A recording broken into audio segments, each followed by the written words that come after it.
வவுனியாவில் திடீரென தீப்பெட்டி எறிந்த மோட்டார் சைக்கிள் பயணித்த இரு இளைஞர்களும் தெய்வாதீனமாக உயிர் தப்பினர். வவுனியா ஏனைன் வீதியில் சென்று கொண்டிருந்த போது மோட்டார் சைக்கிள் ஒன்று திடீரென தீப்பெட்டி எறிந்த சம்பவம் இன்று இடம்பெற்றுள்ளது. வவுனியா நகர் பகுதியில் இருந்து ஏனைன் வீதி ஊடாக சென்ற மோட்டார் சைக்கிள் தாண்டிக்குளம் முருகன் கோவிலடியை அண்மித்த போது திடீரென தீப்பெட்டி எரிந்துள்ளது. இதன்போது வண்டியில் பயணித்த இரு இளைஞர்களும் மோட்டார் சைக்கிளை கீழே போட்டுவிட்டு நிலத்தில் வீழ்ந்து தப்பியுள்ளனர். பின்னர் அங்கு நின்ற இளைஞர்கள் பொதுமக்கள் நீர் மற்றும் மண் ஆகியவற்றை கொட்டி தீயை கட்டுக்குள் கொண்டு வந்துள்ளனர்.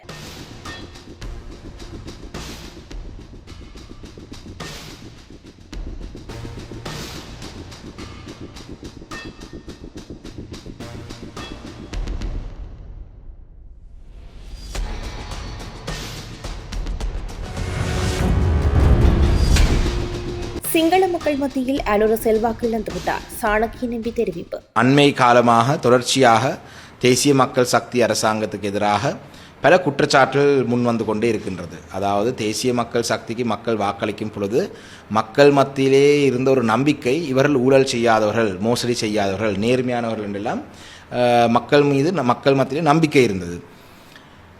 ஆனால் அதே நேரத்தில் நாங்கள் தொடர்ச்சியாக சொன்னவங்க ஒரு விடயம், இவர் அனுபவம் குறைவு, இவங்களுக்கு அனுபவம் போதாதென்ற விடயத்தையும் நாங்கள் சொல்லியிருந்தோம். நாங்கள் இருந்த பொழுதும் அண்மை காலமாக நடந்த ஒரு சில சம்பவங்களை பற்றி பார்த்தால், நிலக்கரியோடு சம்பந்தப்பட்ட ஊழல் குற்றச்சாட்டு. இந்த நிலக்கரியினூடாக 35 பில்லியன் ரூபா வரைக்கும் இதுவரைக்கும் நட்டம் வந்திருக்கிறதாக ஒரு சில நிபுணர்கள் சொல்லியிருக்கிறார்கள். 35 பில்லியன் ரூபா. ஹட்டன் டிக்கோயா பிரதான வீதியில் தனியார் பேருந்து விபத்து, 20 பேர் காயம். டேகமவில் இருந்து போர்டைஸ் வழியாக ஹட்டன் நோக்கி நேற்று பயணித்த தனியார் பேருந்து ஒன்று வீதியை விட்டு விலகி சுமார் 25 அடி பள்ளத்தில் வீழ்ந்து விபத்துக்குள்ளாகியுள்ளதாக தெரிவிக்கப்படுகின்றது. விபத்தில் பேருந்தில் பயணித்த 20 பேர் வரையில் காயமடைந்துள்ளதாக தெரிவிக்கப்படுகின்றது. குறித்த பேருந்து எதிரே வந்த மற்றொரு பேருந்துக்கு இடமளிக்கப்பட்ட போதே வீதியை விட்டு விலகி பள்ளத்தில் சரிந்து விபத்துக்குள்ளாகியுள்ளது. விபத்து தொடர்பான மேலதிக விசாரணையை ஹட்டன் போலீசார் மேற்கொண்டு வருகின்றனர்.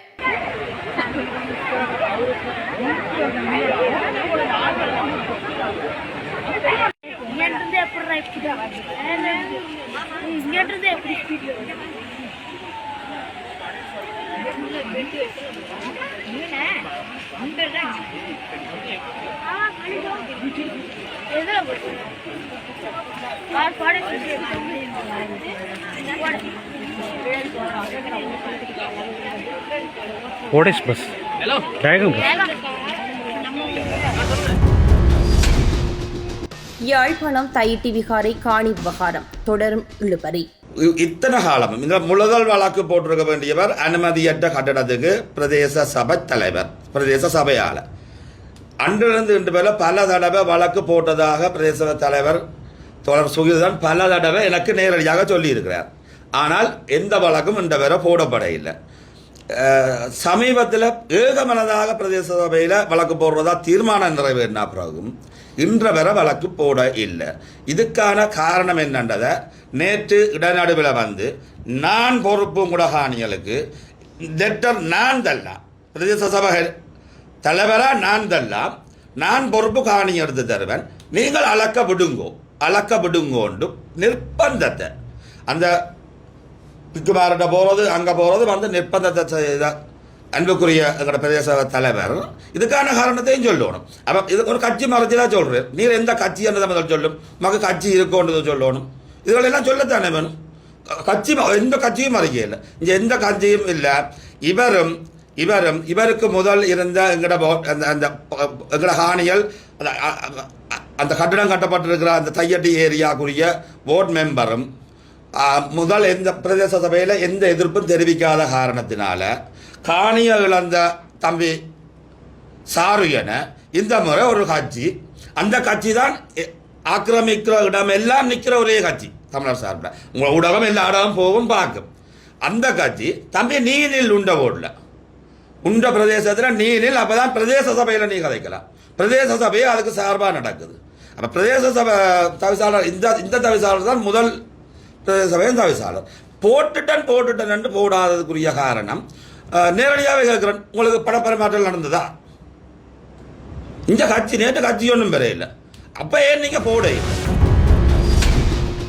அரசு திரைசேரியிலிருந்து மாயமான 2.5 மில்லியன் அமெரிக்க டாலர். திரைசேரி செயலாளர் நிதிக்குழுவில் இன்று முன்னிலை. திரைசேரியிலிருந்து 2.5 மில்லியன் அமெரிக்க டாலர் வெளிநாட்டு கடன் கொடுப்பனவு 3ஆம் தரப்பொன்றின் கைக்கு சென்றமை தொடர்பான விசாரணைகளுக்காக திரைசேரி மற்றும் நிதி அமைச்சின் செயலாளரான கலாநிதி ஹர்ஷன சூரியபெரும இன்று மதியம் அரசாங்க நிதி பற்றிய குழுவில் முன்னிலையாகியுள்ளார். திரைசேரியினால் மேற்கொள்ளப்படவிருந்த 2.5 மில்லியன் அமெரிக்க டாலர் அளவிலான வெளிநாட்டு கடன் கொடுப்பனவு ஒன்று உரிய தரப்புக்கு செல்லாமல் சந்தேகத்திற்கிடமான முறையில் வேறொரு 3ஆம் தரப்பொன்றின் கைக்கு சென்றுள்ளது. இது ஒரு பாரிய சைபர் தாக்குதலாக இருக்கலாம் என பலத்த சந்தேகம் எழுந்துள்ள நிலையிலேயே இது குறித்த விசாரணைகளுக்காக நிதி அமைச்சின் செயலாளர் அழைக்கப்பட்டுள்ளார்.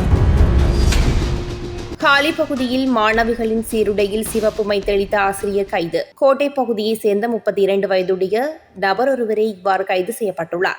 சந்தேக நபர் குறித்த சர்வதேச பாடசாலையில் கடந்த ஒரு மாதத்திற்கு முன்னரே ஆசிரியராக பணியில் இணைந்துள்ளதாக தெரிவிக்கப்பட்டுள்ளது. காலியில் சாரவேன் துக்கடை சந்தியில் வைத்து அங்கு சென்ற பல மாணவிகளின் சீருடைகளின் பின்புறத்தில் இவர் சிவப்பு மையினை தெளித்துள்ளார். இந்த செயல் அங்கிருந்த சிசிடிவி கேமராவில் பதிவாகியுள்ளது. குறித்த காட்சிகள் சமூக ஊடகங்களில் வெளியாகி பெரும் சர்ச்சையை ஏற்படுத்தியுள்ளன.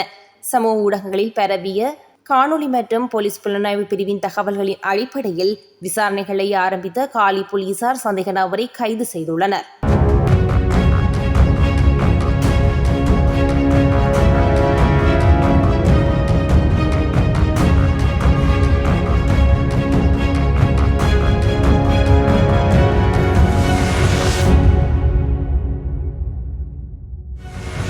இந்த நிலையிலேயே தற்போது தனக்கு எதிராக ஒரு நீதிமன்ற வழக்கு தொடரப்பட்டுள்ள நிலையிலே தனக்கு எதிரான விமர்சனங்கள் மிகவும் ஆழமாக வெளியாகிக் கொண்டிருக்கின்ற சூழலிலே அதனை வலுவிழக்கச் செய்வதற்காக அல்லது அதனை நியாயப்படுத்தும் வகையிலே கௌரவ நாடாளுமன்ற உறுப்பினர் ராமநாதன் அர்ஜுனா அவர்கள் ஈழமக்கள் ஜனநாயக கட்சிக்கு எதிராக அல்லது ஈழமக்கள் ஜனநாயக கட்சியையும் இந்த விடயத்திலே சம்பந்தப்படுத்தி இருக்கின்றார்.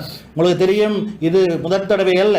கடந்த காலங்களிலும் யாரெல்லாம் தங்களை புனிதர்களாகவும் தியாகிகளாகவும் காண்பிக்க விரும்புகிறார்களோ அவர்கள் எல்லோரும் ஈழமக்கள் ஜனநாயக கட்சிக்கு எதிராக விமர்சனங்களையும் அவதூறுகளையும் பரப்புவதுதான் ஒரு வாடிக்கையாக இருந்து வந்திருக்கின்றது. அது வரலாறாக இருந்திருக்கின்றது. அத்தனை அவதூறுகளையும் சேரடிப்புகளையும் எதிர்கொண்டுதான் ஈழமக்கள் ஜனநாயக கட்சி இந்த மக்கள் மத்தியிலே தொடர்ந்து பயணித்துக் கொண்டிருக்கின்றது. ஆனால் ஒரு விடயம் இங்கே வெளிப்படுத்தப்பட்டிருக்கிறது. என்னவென்று சொன்னால், கடந்த காலங்களிலே ஈழமக்கள் ஜனநாயக கட்சியினுடைய செயற்பாடுகள் எவ்வாறு அமைந்திருந்தன, தங்களுக்கு எதிரான குற்றச்சாட்டுக்களை அவர்கள் எவ்வாறு கையாண்டிருந்தார்கள் என்பது அர்ஜுனா ராமநாதனுடைய கருத்து அல்லது காணொலியூடாக வெளிப்படுத்தப்பட்டிருக்கின்றது. எந்த ஒரு சந்தர்ப்பத்திலும் தங்களுக்கு இருந்த அதிகாரங்களை சட்டவிரோதமாக அல்லது தவறான முறையிலே பயன்படுத்தியது இல்லை என்ற விடயம் வெளிப்படுத்தப்பட்டிருக்கிறது. எந்த ஒரு சந்தர்ப்பத்திலும் ஈழமக்கள் ஜனநாயக கட்சி தங்களுக்கு எதிரான விமர்சனங்களை முன்வைப்பவர்களுக்கு அல்லது தங்களுக்கு எதிரான கருத்துக்களை முன்வைப்பவர்களுக்கு எதிராக துப்பாக்கியை தூக்கி காட்டி சுடுவேண்டா நாயே என்று சொன்னதாக எந்த ஒரு பதிவுகளும் இல்லை. ஆக ஈழமக்கள் ஜனநாயக கட்சிக்கு எதிராக கடந்த காலங்களிலே முன்வைக்கப்பட்ட குற்றச்சாட்டுக்கள் அனைத்தும் பொய்யானது. கௌரவ நாடாளுமன்ற உறுப்பினர் அர்ஜுனா ராமநாதன் கூட எங்களுடைய செயலாளர் நாயகத்தை தொடர்பு கொண்டு கதைத்த போது அவர் மிகவும் அன்பான முறையிலே அவருடைய தொலைபேசி அழைப்பை பதிலளித்திருக்கின்றார். அது மட்டுமல்ல, சாவகச்சேரி பிரதேசத்திலே சாவகச்சேரி வைத்தியசாலையிலே அவருக்கு பிரச்சனை வந்தபோது கூட அவர் எங்களுடைய அலுவலகத்திற்கு வந்து இந்த பிரச்சனையை தொடர்பிலே கலந்துரையாடிய போது கூட அந்த பிரச்சனையிலே நியாயம் இருக்குமாக இருந்தால் அது தொடர்பிலே காத்திரமான நடவடிக்கை எடுக்கப்பட வேண்டும், அதற்கான ஒத்துழைப்புகள் வழங்கப்படும் என்ற உத்தரவாதத்தையும் அப்போது எங்களுடைய செயலாளர் நாயகம் வைத்தியர் அர்ஜுனா ராமநாதனுக்கு வழங்கியிருந்தார். இருந்தாலும் தொடர்ந்து வந்த காலங்களிலே அவருடைய அணுகுமுறைகள் அல்லது தன்னுடைய வேலை திட்டங்களை முன்னகர்த்துவதற்கு ஏற்ற வகையிலே அர்ஜுனா ராமநாதனுடைய அணுகுமுறைகள் இல்லாததன் காரணத்தினாலேயே அப்போது அவர் முன்வைத்த கோரிக்கைகள் தீர்க்கப்படாத ஒரு சூழல் ஏற்பட்டிருந்தது.